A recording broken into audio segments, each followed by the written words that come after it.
Bismillahirrahmanirrahim. Assalamu alaikum. Welcome to NEWSROOM. I'm your host, Khalid. But today is the 20th of January 2022. It's a Thursday.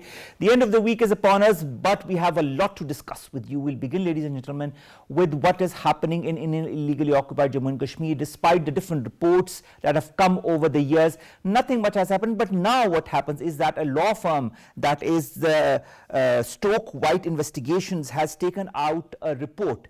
And in that report, it has directly indicted Minister for Home Affairs Amit Shah and the Chief of the Army Staff, General Manoj Mukund Narwane.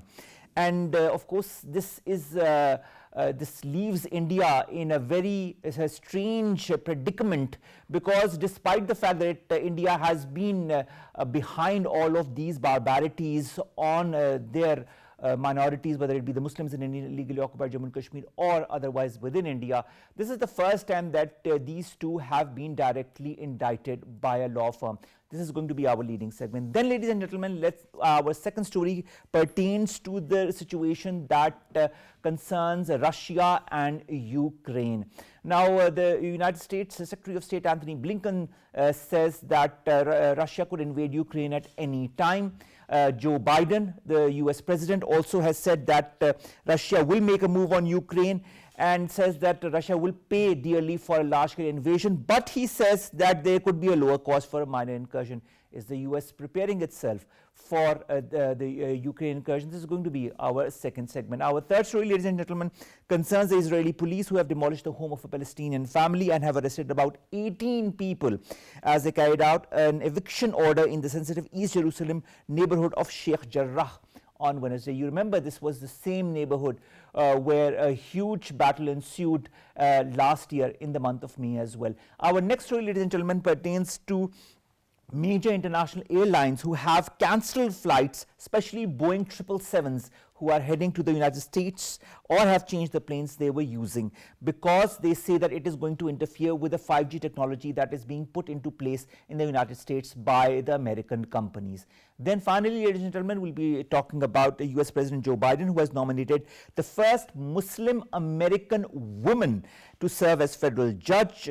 This is, of course, an attempt by the United States government to have more representation from the different communities. Now, she's the first American Muslim woman judge, but there has already been a Muslim judge of Pakistani background who was also nominated last year. Let's begin, ladies and gentlemen, with our first story. Our first story, our leading story, concerns this report that has come out from the Stoke White Investigations, which is a law firm that has indicted Amit Shah, who is, of course, the Minister for Home Affairs, as well as the Indian Chief of the Army Staff, General Manoj Mukund Narwane. More in the following report. As India hurtles towards majoritarian despotism under Hindu nationalist BJP government, human rights violations in Indian illegally occupied Jammu and Kashmir have reached epic proportions. Sensing the simmering humanitarian quandary in the occupied valley, a London-based law firm, Stoke White, has filed an application with British police seeking the arrest of Indian Army chief and a senior Indian government official for perpetrating war crimes against Kashmiris. Shedding light on Indian genocidal violence and crimes against humanity, the international law firm submitted extensive evidence to the Metropolitan Police's War Crimes Unit against Indian forces, headed by General Manoj Narwane and Home Affairs Minister Amit Shah. Based on more than 2,000 testimonies taken between 2020 and 21, the report categorically exposed torture, kidnapping, killing of activists, journalists and civilians in the Indian illegally occupied Jammu and Kashmir region. Pakistan has long demanded the international community to hold India accountable for chronic impunity, to perpetrate systematic abuse and rights violations committed by its security forces. Earlier in September 2021, Pakistan presented a detailed dossier on war crimes and human rights violations in Indian illegally occupied Jammu and Kashmir. The observations made during Russell Tribunal on Kashmir, organized jointly with leading human rights organizations and academics hailing Kashmir, Bosnia and Italy, also concluded the situation in occupied valley has reached the threshold of genocide. All the testimonies and evidence brought forth unveil an increasingly rogue behavior of Indian government, putting moral and legal obligation upon international community to hold India accountable. To talk more about this, to discuss these, of course, brutalities by the Indian forces in illegally occupied Jammu and Kashmir, different reports that have come out, the latest being the Stoke White investigation. We've been joined by Altaf Hussain Wani Saab. He's a Kashmiri leader. Thank you very much, Wani Saab, to have joined us. Wani Saab, we've had so many reports in what we were also watching. There has been the Russell Tribunal also in the past. There have been so many other reports by the United Nations, by Amnesty International, by Human Rights Watch, and so on and so forth. Despite that, no action has been taken. Now that of course, Stoke White investigations report comes forward, and in which two very, very important people for the Indian government are indicted, the Indian Chief of the Army Staff and the Indian Home Minister. Do you feel this is going to have any kind of a rebound effect or repercussion for the Indian government? You see, definitely there is always a universal jurisdiction in many countries where any person who is responsible for the human rights violation can be indicted. This has, like in Belgium, there is a case against the Israeli Prime Minister, he cannot visit there, and so on and so forth. Indian Prime Minister was indicted in South Africa, he could not visit there, then the state has to give him the immunity and he came there. And likewise, it was when some of our people had filed the same application in the USA against the Prime Minister Modi and his government. So this is a new, I think, in a way that a law firm based in London has now filed an application with the War Crimes Unit of the British Police with some evidences and all that.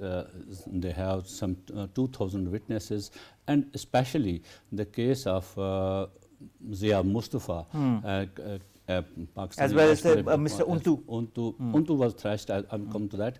Zia Mustafa, who was killed in extrajudicial execution, he was in custody of Indian Army since 2003, and the Chief Judicial Magistrate of Shopian and then the High Court of Kashmir all dropped charges against him and asked the government of India to release him, but the government of India still carried on it. And in last month, it was in, I think, in October, when he was taken from the jail, from Court Budwal jail, on a remand for 10 days to the Poonch in Rajouri, and there he was killed in a fake encounter, and the Indian police and army claimed that we have killed a terrorist. But this is a very important, this is a very important person who has been put in this report, and it brings again, it highlights again what the Indian government has been doing. This report has now given a vent to all those cases which have been documented by the human rights organizations time and again from last 30 years, what India has done, how they have killed the people in extrajudicial execution, in custody,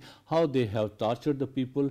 I will remind you that in 2012 there was a joint report by the UN Special Rapporteurs and working groups on the secret detention centers.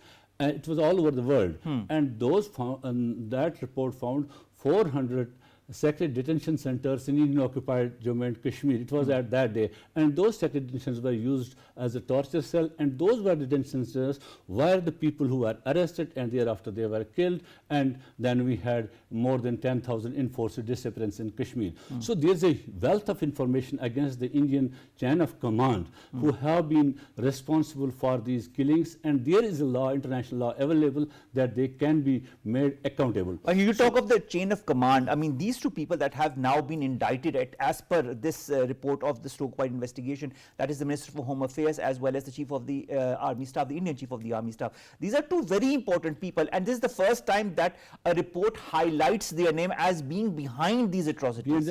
I'll remind you, these two people are currently, there is the Army Chief and there is Home Minister who are currently taking command of all these things, the President of India, because the armed forces come under the direct command of the President of India, then the Prime Minister of India. So they are also the people responsible. When we connect the links, those are the people in the chain of command who are responsible for each and every human rights violation that is being committed in occupied Jammu and Kashmir.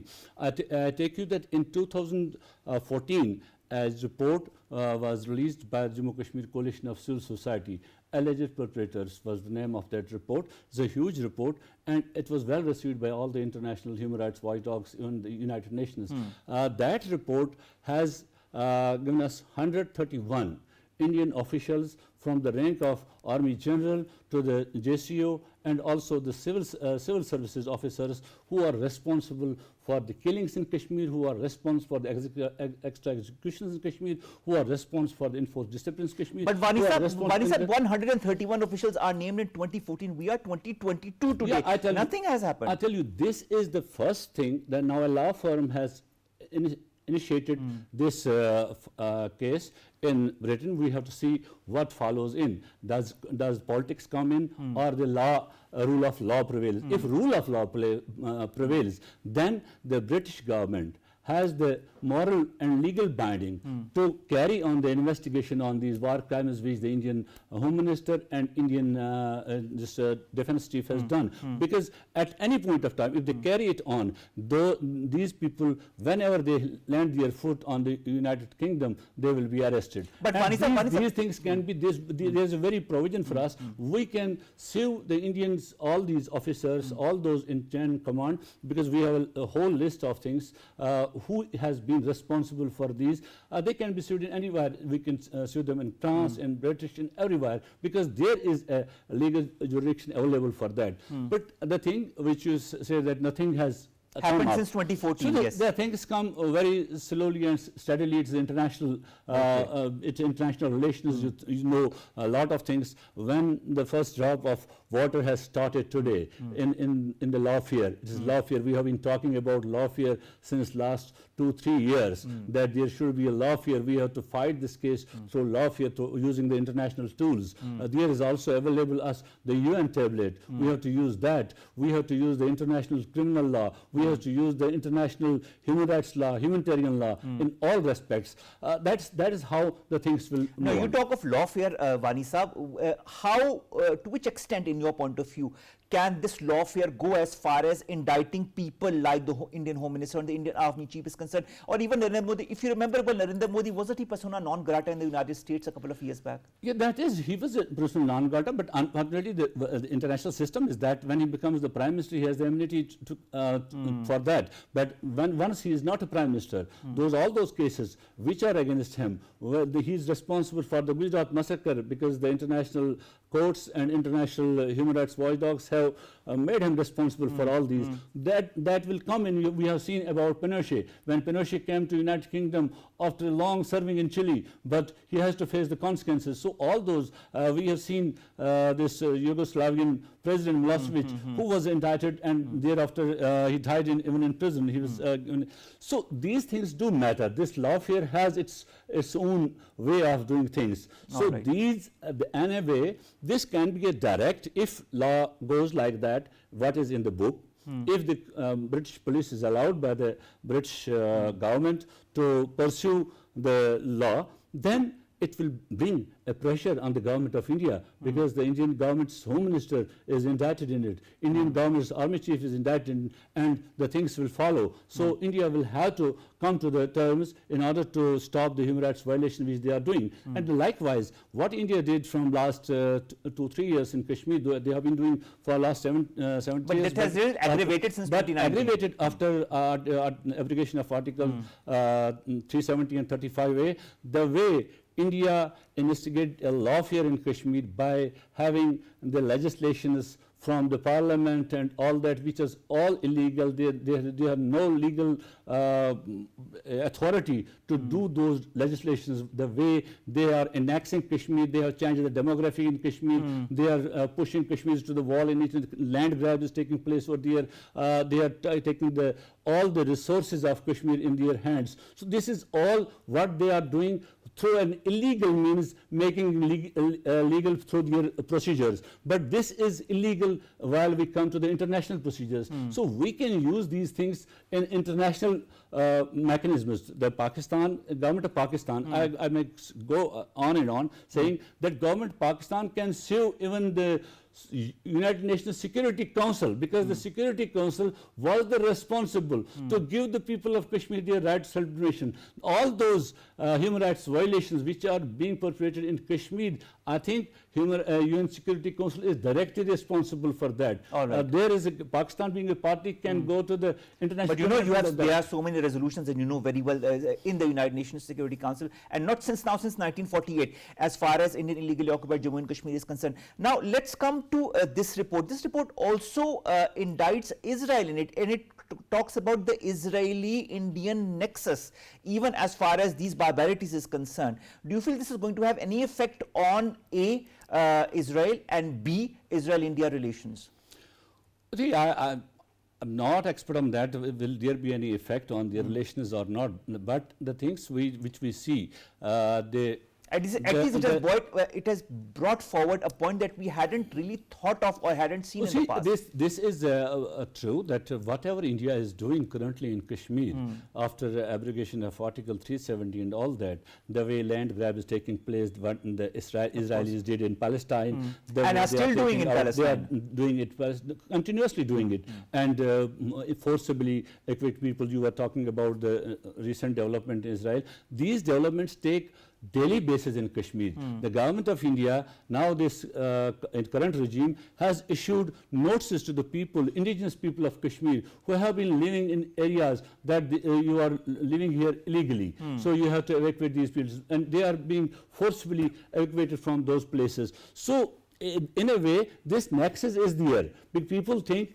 that the way Israel did in Palestine, the same way India is doing in Kashmir. So both the governments are in a way responsible for this crime, which is being committed internationally by them. The Israelis are supporting, the people say the Israelis are supporting the Indians in their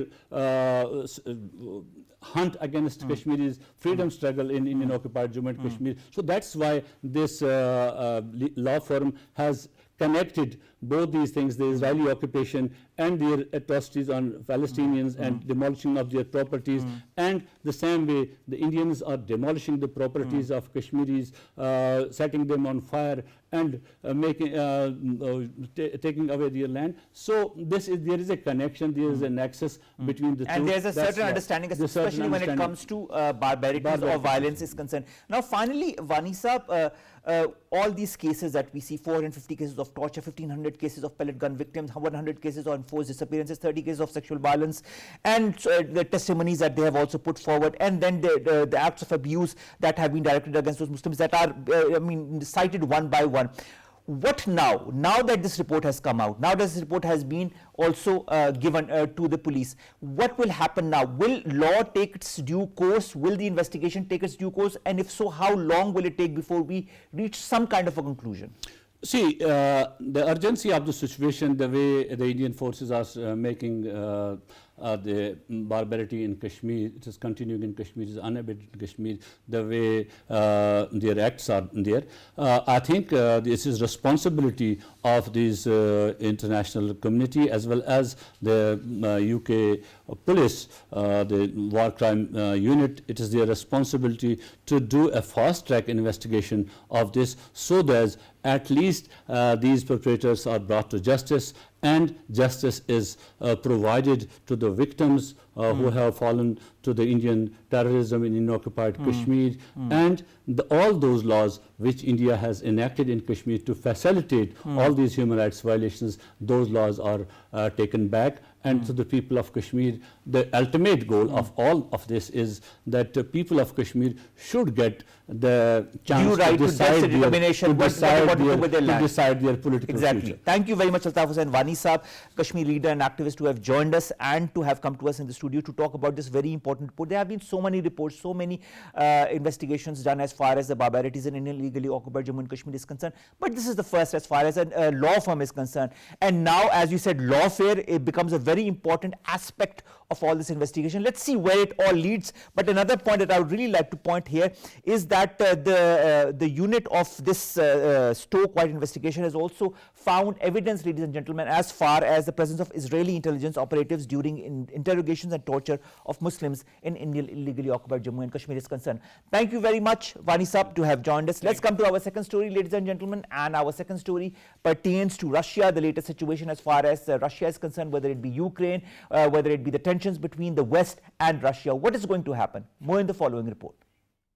As the world remains divided on whether Moscow is planning an imminent incursion in Ukraine or merely posturing to win geopolitical sway, Europe is seemingly inching closer towards war. Stark warnings issued by diplomats regarding Russia-NATO standoff indicate the scale of record-high tensions in Europe as the region is navigating its worst security crisis in decades. Despite the massive build-up of troops on the border with Ukraine, Moscow denies that it's planning a military invasion. In order to avert critical geopolitical crisis, three high-stake meetings were held in European cities after last month's talks between US President Joe Biden and his Russian counterpart Vladimir Putin. Russian demands for NATO to retreat from Eastern Europe and end any Eastern expansion, ruling out Ukraine joining the alliance, have been rejected by Transatlantic Military Alliance. Tensions soared as a high-stake meeting between Russia and the North Atlantic Treaty Organization over Ukraine has ended without a breakthrough. The silver lining is that the US and Russian foreign ministers will hold talks in Geneva this week, signaling that diplomacy is not dead. Moreover, NATO has invited Russia to a fresh series of talks to discuss European security and arms controls as the world's most powerful military alliance scrambles to avoid a possible Russian attack on Ukraine. The Russia-NATO standoff has reached a critical juncture and push for diplomacy. Enduring commitment to de-escalation is crucial to avert war.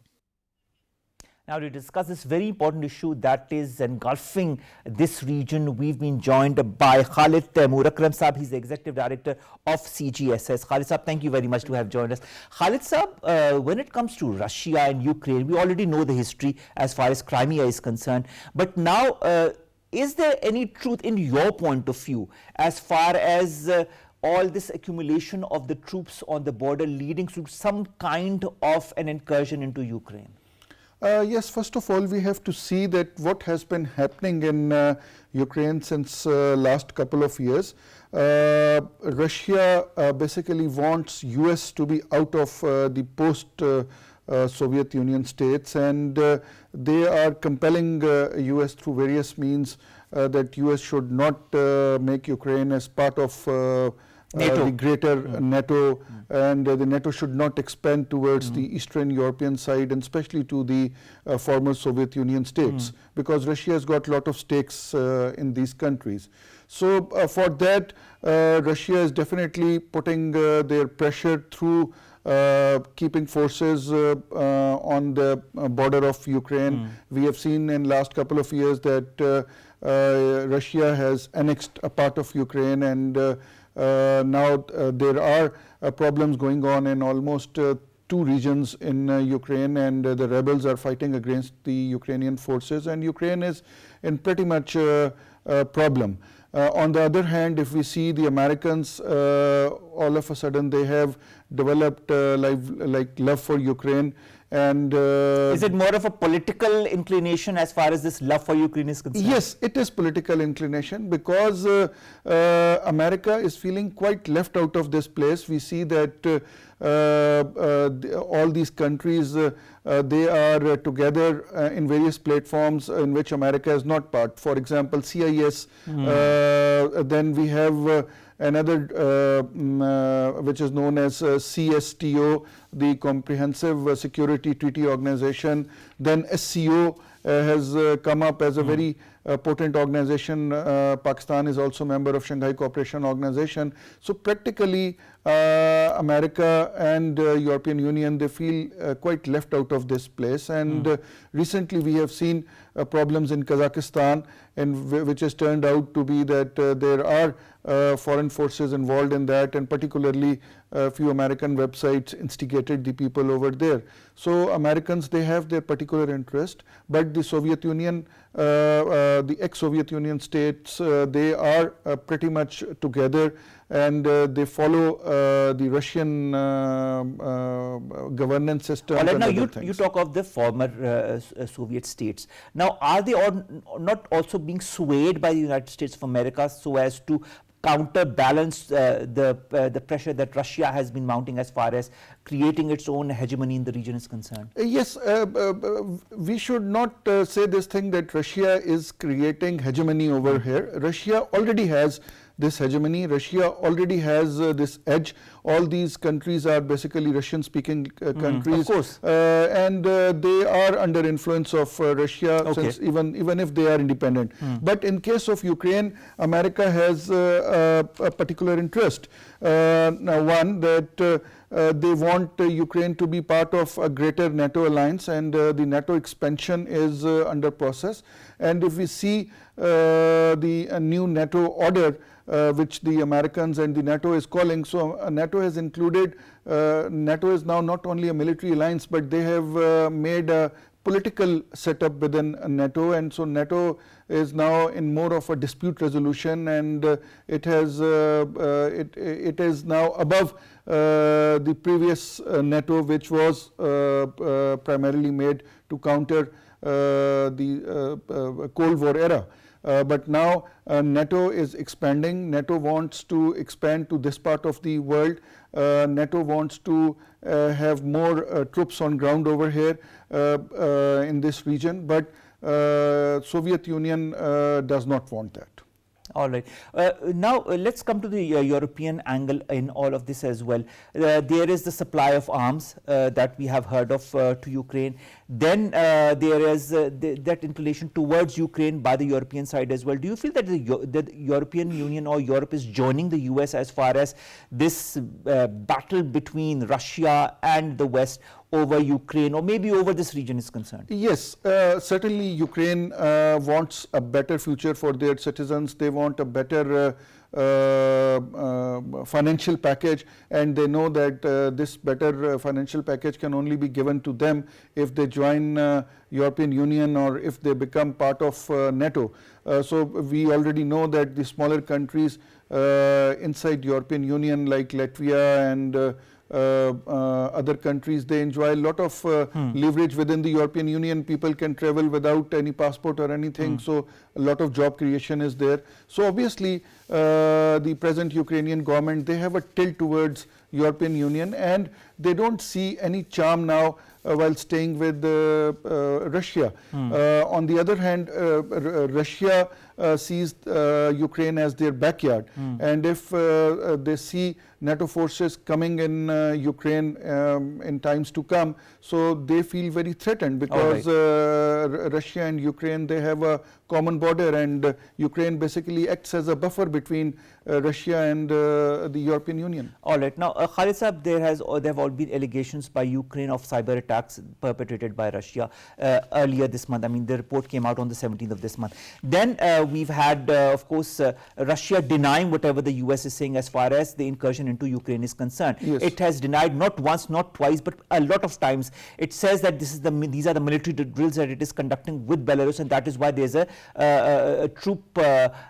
increase in the troops as far as the border is concerned. Now, Joe Biden also addressed the media some time back, and in which he talked about the Russian incursion into Ukraine. He said that my guess is he will move in. I said, quote unquote, he has to do something. But he also said at the same time there will be a smaller penalty for a minor incursion by Russia. Is US somehow somewhere prepared also to let Russia, to give Russia some kind of a leeway in case there is not a major incursion into Ukraine?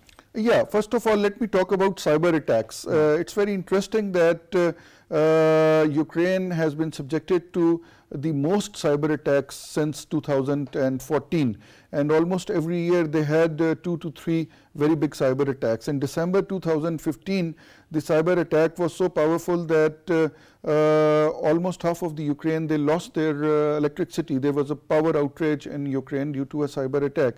Then in June 2017, all the government and the business computer systems in Ukraine were hacked, and very recently they had a cyber attack. Now, coming over to the President Joe Biden's statement, I would say that America is overestimating and overreacting on this thing because of various reasons. Number one, yes, on the Belarus side, the European Union is facing a lot of pressure from Belarus because almost 10,000, more than 10,000 immigrants are stranded on the Belarus border, and they want to enter Belarus. And very recently European Union talked with the Iraqi government, and Iraq lifted their 4,000 immigrants from Belarus back to Iraq. And they are facing a lot of pressure from the Belarus side, and you know that situation in Belarus has not been very conducive in last 1.5 years. Again, there are, we have seen in Kazakhstan very recently whatever has happened. Of course. So the situation of this region is quite fluid, and America is basically, they're trying to take full advantage of this crisis situation and get more leverage. When you talk of leverage, the US State Department, as per the reports, has cleared Lithuania, Latvia and Estonia to send US-made missiles and other weapons to Ukraine. 3 sources have confirmed this decision. Now, Russia has time and again told the US and the West that it should not put any kind of missile system inside the region. Do you feel this is also going to result in more of a tension between the US and Russia, a tension that is already present? Yes, yes, it will. It will result into more tension. The reason is this, that the Russians and Americans, they had a treaty. This treaty was signed in 1997. It is known as Founding Act Treaty. It was signed between US, between Russia and NATO. In that it was written that NATO will not come towards the post-Soviet era countries. So basically Russia would may go to UN or may say to the world that NATO and US has defied this treaty of 1997. And this kind of, if this kind of movement of missiles is done towards the Ukraine side. So yes, Russia is definitely going to make an issue out of it. And if Russia backs out of this 1997 treaty, then it will be a lot of problem for NATO also. Or Khalid, finally, Joe Biden also, when he was speaking earlier to reporters, he said that a summit with Russia could be a possibility. They've already met twice last year. Do you feel in case they do meet up, some kind of a thaw could take over, as far as if this situation in Ukraine does not exacerbate, does not go beyond any control? Do you feel that some kind of a thaw in relations between the West and Russia could happen? And in case Russia does invade Ukraine, do you feel that the sanctions that have been told by Biden will be put into place by Russia will have any effect on it? Yes, number one, Russia, I don't think they are going to invade Ukraine very soon. But yes, they are going to put more pressure on America so that they do not place any kind of missile or anything.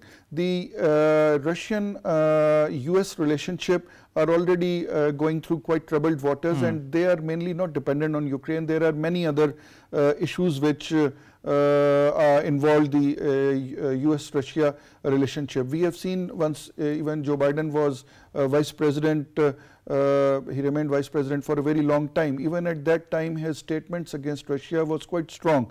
So I don't think that during the presidency tenure of Joe Biden, there can be any kind of relationship advancement towards Russia and US. There will not be. It will. They will keep on hanging in between. And yes, other countries like China will take advantage. And the smaller countries in the region, they will take advantage. Like you mentioned, Latvia and like Ukraine is taking advantage of all these things. So Ukraine would definitely want to become part of European Lithuania, Union. Estonia, they all will take advantage, and they will try to get maximum economic benefits out of the present situation. Thank you very much, Khalid, Taimur, Akram Saab, Executive Director of the CGSS, to have talked to us about this latest situation that is emanating from Russia. And let's just hope that this doesn't escalate into a full-blown incursion into Ukraine, because this will have devastating repercussions on the region and on the already tense relationship between Russia and the United States. Thank you very much, sir, to have joined us. Let's go very quickly, ladies and gentlemen, to our last 3 stories. The first concerns Israel, that has demolished a Palestinian home in East Jerusalem. At least 18 people have been arrested. They carried out this eviction. It's not the first time that such evictions are being carried out. This eviction was carried out. What was interesting was this eviction was carried out in the neighborhood of Sheikh Jarrah on Wednesday. Why? Because it was here in Sheikh Jarrah in May last year that there was an 11-day war between Israel and armed Palestinian factions in Gaza. Now, there are different points of view that are emanating as far as these evictions is concerned, that one, that this land had already been given to the government or not. Nevertheless, what is present and what is evident to all is that Israel continues with its human rights abuses unabated and without any force or pressure from any of the Western countries to stop what it is doing. Let's see where it all leads to. Our next story, ladies and gentlemen, concerns major airlines that have either cancelled or changed flights to United States over 5G dispute. Now, what is happening is that the 5G is a technology as far as mobile phones is concerned. It will increase the internet speed to a huge level. But what it is doing is that the kind of technology used for 5G in the United States of America kind of hampers with the airlines and especially the Boeing 777s, and that is why a lot of the airlines across the world have either cancelled their Boeing 777s or have redirected them to go to other countries, and they are using other aircrafts now as far as the United States of America is concerned. Let's see if some kind of resolution comes out as far as this 5G technology is concerned. Maybe they'll change the equipment, maybe they'll change the way the 5G is used in order for the 777s to be used again over the US territory. And finally, ladies and gentlemen, Joe Biden, the US president, has nominated a Muslim woman to be the federal judge in a historic first. After Senate's approval, Nusrat Jahan is going to be the first Bangladeshi American to serve on the federal bench. She is a graduate of the Yale Law School and has received her bachelor's degree from the Columbia University. The US Senate also in June last year approved Biden's nomination of Zahid Qureshi, who was a magistrate judge in New Jersey, to the federal bench, making the first Muslim federal judge in US history. So this is the second Muslim judge in US history that has been put, and a first for a woman Muslim judge to be put into place as well. So of course, congratulations to Nusrat Jahan Chaudhary for her nomination. And with that, ladies and gentlemen, we come to an end of today's newsroom. We'll see you inshallah tomorrow with news story segments that pertain to you, us and Pakistan. In the meantime, ladies and gentlemen, the positivity ratio across Pakistan is increasing steadily and very rapidly. We need to be extremely careful, extremely vigilant as far as following the SOPs and getting ourselves vaccinated is concerned. Better now than before it's too late. Allah Hafiz.